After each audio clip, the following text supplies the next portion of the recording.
सोचे विचार करें। पूज गुरुवर जी ने कहा है कि समाज में परिवर्तन तो आकर ही रहेगा। जिससे आपने देखा 1857 की जब क्रांति में एक चिंगारी गली, जहां रानी लक्ष्मीबाई, मंगल पांडे जैसे हजारों स्वतंत्रता सेनानियों ने एक चिंगारी जलाई और उस चिंगारी को जलते हुए 250 साल हो गए।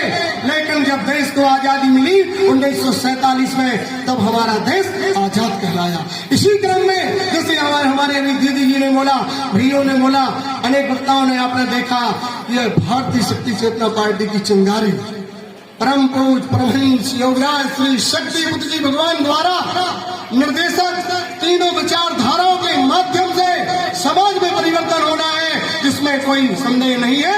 आज नहीं तो कल एक ऐसा अवसर आएगा जहां पर पूज गुरुवर जी ने कहा है कि भारतीय शक्ति चेतना पार्टी के माध्यम से एक दिन दिल्ली के लाल किले पर एक शक्ति साधक या साधिका शक्ति ध्वज फहराएगा। सोचें, विचार करें।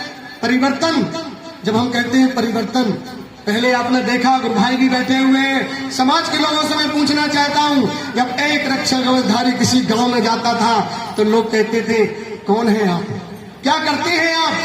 तब पूज गुरुवर जी का एक संदेश लेकर के पूज गुरुवर जी के शिष्य जाया करते थे कि हम भगवती मानव कल्याण संगठन के सदस्य हैं, हम पूर्णतः नशा मुक्त हैं, हम पूर्णतः मांसाहार मुक्त हैं, हम पूर्णतः चंद्रवानों का जीवन जीते हैं, हमारे आगे और पीछे कोई विकल्प नहीं होता है।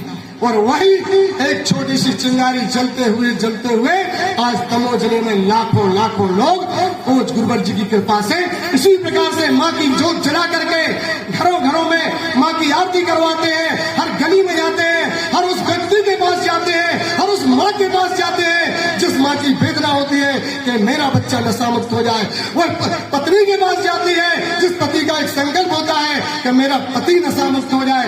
ऐसी विचारधारा को लेकर के आज भगवती मानव कल्याण संगठन एक वट वृक्ष का रूप धारण कर चुका है। भगवान की सोचें, विचार करें। हम और आप यहाँ नाते रिश्तेदार बैठे, नए लोग बैठे हुए हैं, मैं आपसे पूछना चाहता हूँ और निवेदन करना चाहता हूँ, हमें और आपको एक स्वीकार करना पड़ेगा कि सत्य क्या है, असत्य क्या है। लोग भटके हुए हैं, लोग कहते हैं कैसी विचारधारा है। हमें और आपको सोचना होगा कि हमें सत्य की ओर बढ़ना है। हमारे अंदर बैठा हुआ सुपर कंप्यूटर, हमारी आत्मा, हमारे प्राण चीख करके कहते हैं, अगर हम एक कदम रखते हैं और वह कदम अगर गलत होता है तो हमारी आत्मा कहता है भैया यह कदम न रखें। सोचे, विचार करें, हमें कहीं भटकने की जरूरत नहीं है। जिस प्रकार से हिरण आपने देखा होगा, जंगलों में जो हिरण रहता है उसकी नाभि में कस्तूरी रहती है, लेकिन वह चरता हुआ विचलित करते हुए पूरे जंगल में ढूंढता रहता है, लेकिन उसको पता नहीं रहता कि मेरी ही नाभि में केसर विराजमान है। इसी प्रकार से मानव जब गलत कर्म करता है तो उसका सुपर कंप्यूटर चीख करके कहता है यह गलत कर्म ना करो, यह कदम आगे मत रखो, लेकिन लोग उसको स्वीकार नहीं करते, आत्मा की आवाज को स्वीकार नहीं करते। जब कहीं बड़े से बड़े गड्ढे में गिर जाता है तब उसकी आत्मा, जब वह कहीं, तो आपने देखा कोई व्यक्ति गिर जाता है, प्लास्टर बांधे रहता है, कोई व्यक्ति बीमार हो जाता है, जब पलंग पर रहता है, जब हम आपसे मिलने जाते हैं तो कहता है उसकी आवाज क्या होती है, भैया अच्छे कर्म करना, भैया गलत नहीं करना।